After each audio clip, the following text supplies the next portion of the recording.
నమస్కారం. ఈనాటి మన లోతైన విశ్లేషణకు స్వాగతం. ఈరోజు మనం ఒక అద్భుతమైన చారిత్రక సాహిత్య ఘట్టం గురించి మాట్లాడుకోబోతున్నాం. అదేంటంటే సరిగ్గా 11వ శతాబ్దానికి చెందిన ఒక అత్యంత సంక్లిష్టమైన సంస్కృత తాత్విక గ్రంథాన్ని 2026లో గజేంద్ర ఠాకూర్ గారు మైథిలీ భాషలోకి తీసుకువచ్చిన ఒక మహా అనువాద ఘట్టం. నిజంగా ఇదొక అద్భుతమని చెప్పాలి. సరే, ఇక ఆలస్యం చేయకుండా అసలు విషయంలోకి వెళ్ళిపోదాం. ఉదయనాచార్యులు రాసిన ఈ క్లాసిక్ ఆత్మతత్వ వివేక గ్రంథం యొక్క ఆధునిక మైథిలీ అనువాదమే ఈరోజు మన మేధోమథనానికి ప్రధాన ఆధారం. ఈ పుస్తకం ఒక రకంగా చెప్పాలంటే 2 భిన్న కాలాలను కలిపే ఒక అద్భుతమైన వారధి. ఈ వివరణలో మనం ముఖ్యంగా 5 అంశాలను చూడబోతున్నాం. మొదటిది ఒక సాంస్కృతిక పునరాగమనం, 2 గొప్ప తాత్విక చర్చ, 3 జ్ఞాన నాటకం, 4 అనువాద కళ, మరియు చివరిగా అసలు దీని అంతిమ లక్ష్యమేమిటి అనేది చూద్దాం. ముందుగా మొదటి విభాగం, ఒక సాంస్కృతిక పునరాగమనం. ఈ ప్రయాణం ఎప్పుడు మొదలైందో తెలుసా? 11వ శతాబ్దంలో మిథిలలోని కరియన్ గ్రామంలో ఉదయనాచార్యులు ఈ గ్రంథాన్ని మొదటిసారిగా రచించారు. ఆ తర్వాత దాదాపు 1000 ఏళ్ల సుదీర్ఘ విరామం. ఆ నిశ్శబ్దాన్ని ఛేదిస్తూ 2004లో గజేంద్ర ఠాకూర్ గారు దీని తొలి మైథిలీ అనువాదాన్ని వెలువరిస్తే, ఇప్పుడు 2026లో విదేహ ద్వారా ఒక సమగ్రమైన అధ్యయన కూర్పు మన ముందుకొచ్చింది. ఆలోచించండి, 1000 ఏళ్ల గ్యాప్ తర్వాత ఒక గొత్త గ్రంథం తన సొంత గడ్డకు చేరుకోవడమంటే అది నిజంగా ఒక సాంస్కృతిక పండుగే కదా. ఇక్కడ మనం ఒక ఆసక్తికరమైన విషయాన్ని గమనించాలి. సంస్కృతాన్ని పితృభాషగా, మైథిలీని మాతృభాషగా అనుకుంటే, ఈ అనువాదం ఆ రెండింటి మధ్య ఒక బలమైన వంతెనను నిర్మించింది. అంటే ఇప్పటివరకు కేవలం జానపద గీతాలకే పరిమితమనుకున్న మైథిలీ భాష ఇంతటి క్లిష్టమైన విద్యాపరమైన తత్వశాస్త్ర చర్చలకు కూడా సమర్థవంతమైన వేదిక కాగలదని ఈ పుస్తకం బలంగా నిరూపించింది. ఇప్పుడు 2వ విభాగంలోకి అడుగుపెడదాం. అదే గొప్ప తాత్విక చర్చ. నాటి కాలంలో జరిగిన ఈ సైద్ధాంతిక యుద్ధం ఎంత తీవ్రంగా ఉండేదో తెలిస్తే మీరు ఆశ్చర్యపోతారు. ఒకవైపు బౌద్ధమతం, మరోవైపు న్యాయదర్శనం.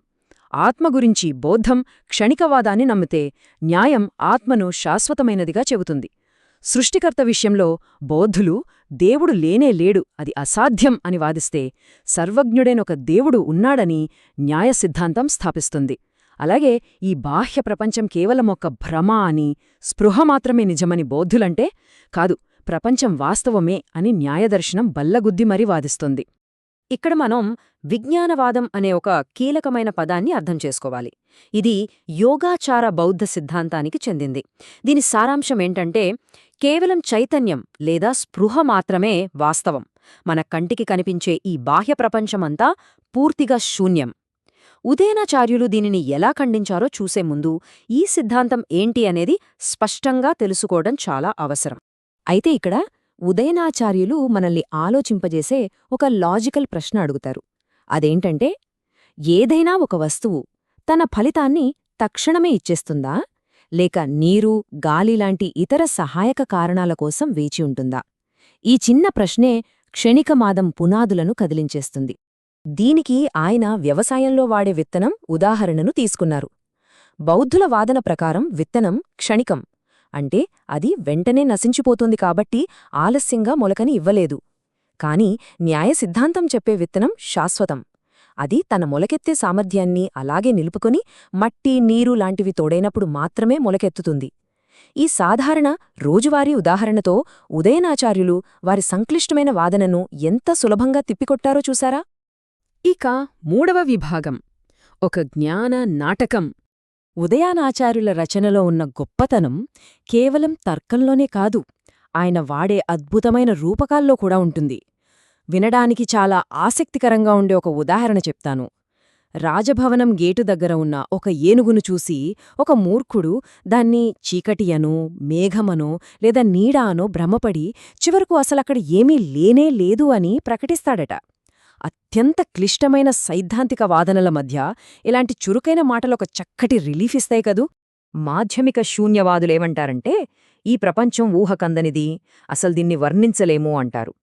దానికి ఉదయనాచార్యుల దిమ్మ తిరిగే కౌంటరేంటంటే, ఆ మూర్ఖుడికి ఏనుగసల స్వరూపం అర్థం కాక అది లేనేలేదు అని ఎలా బుక్కాయించాడో, వీళ్లు కూడా వాస్తవాన్ని అర్థం చేసుకోలేక ఈ ప్రపంచమే ఒక శూన్యమని కవర్ చేసుకుంటున్నారు అని గట్టి చురక అంటించారు.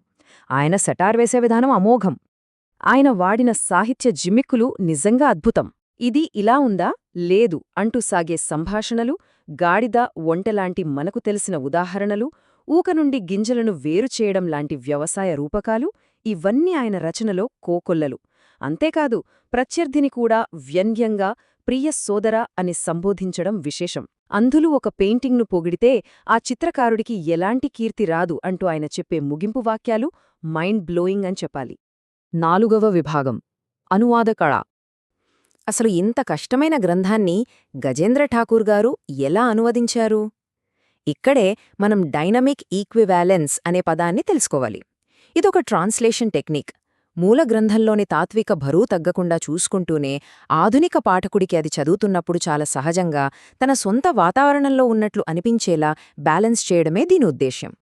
1000 ఏళ్ల గ్యాప్ను పూరించటమంటే చిన్న విషయం కాదు. అందుకే ఆయన 2 రకాల పద్ధతులు వాడారు. ఒకవైపు అపోహ లాంటి కష్టమైన సంస్కృత పదాలను మార్చకుండా అలాగే ఉంచారు. మరోవైపు వాక్య నిర్మాణానికొచ్చేసరికి అచ్చమైన మైథిలీ పల్లెటూరి నుడికారాలను దట్టించారు. వాదనలు సులభంగా అర్థం కావడానికి ఏకంగా 405 సబ్హెడ్డింగ్స్ పెట్టారు. పొడవైన సంస్కృత పదబంధాలను ముక్కలుగా చేసి ఒక కొత్త మైథిలీ తాత్విక పడకోశాన్ని సృష్టించేశారు. ఈ అనువాదం సాధించిన అతిపెద్ద విజయమేంటో తెలుసా? తత్వశాస్త్రంలో ఉన్న అత్యంత జటిలమైన చిక్కుముడులను విప్పే సత్తా మన మైథిలీ భాషకు ఉంది అని ఘంటాపథంగా నిరూపించడం. ఎలాంటి సంస్థల, ప్రభుత్వాల మద్దతు లేకుండా స్వచ్ఛందంగా సాధించిన ఈ విజయం ఆ భాషకే ఒక గర్వకారణం అని నిస్సందేహంగా చెప్పొచ్చు. ఇక చివరిగా 5వ విభాగం అంతిమ లక్ష్యం. ఇంత చర్చ చేశాం కదా, అసలు ఈ న్యాయ సిద్ధాంతం చేరుకోవాలనుకుంటున్న గమ్యమేమిటి? అదే అపవర్గం లేదా మోక్షం. మోక్షమంటే ఏదో స్వర్గంలో కూర్చుని శాశ్వతమైన ఆనందాన్ని అనుభవించడం కాదు. 21 రకాల బాధలు పూర్తిగా అంతరించిపోయి ఆత్మ ఎలాంటి గుణాలు లేని ఒక అత్యంత స్వచ్ఛమైన స్థితికి చేరుకోవడం. దీన్నే మనం అబ్సల్యూట్ పీస్ లేదా శాంతరసమంటాం. ఇక్కడ మనం అర్థం చేసుకోవాల్సిన అసలు పాయింట్ ఏంటంటే, ఈ ప్రాపంచిక ఆనందం ఎప్పుడూ స్వచ్ఛంగా ఉండదు. అది ఎప్పుడూ బాధతో కలిసిపోయి ఉంటుంది. సరిగ్గా చెప్పాలంటే తేనెలో విషం కలిపి తిన్నట్లు అన్నమాట. కాని నిజమైన మోక్షమంటే ఈ తాత్కాలిక సుఖాలు, దుఃఖాలు రెండింటినీ వదిలేసి ఒక శాశ్వతమైన ప్రశాంతతను సాధించడం. విశ్లేషణ ముగించే ముందు మిమ్మల్ని ఒక లోతైన ఆలోచనతో వదిలివెళతాను. బౌద్ధులు చెప్పినట్లు ఉనికి అనేది కేవలం మారుతూ ఉండే ఒక క్షణికమైన చైతన్య ప్రవాహమే అయితే, నిన్నటి మనానుభవాలను ఈరోజు గుర్తుంచుకుంటున్నదెవరు?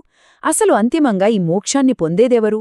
1000 ఏళ్ల నాటి ఈ ప్రశ్న ఈనాటి మన ఉనికిని, మనల్ని మనం అర్థం చేసుకునే ప్రయత్నాన్ని ఇంకా సవాలు చేస్తూనే ఉంది కదూ.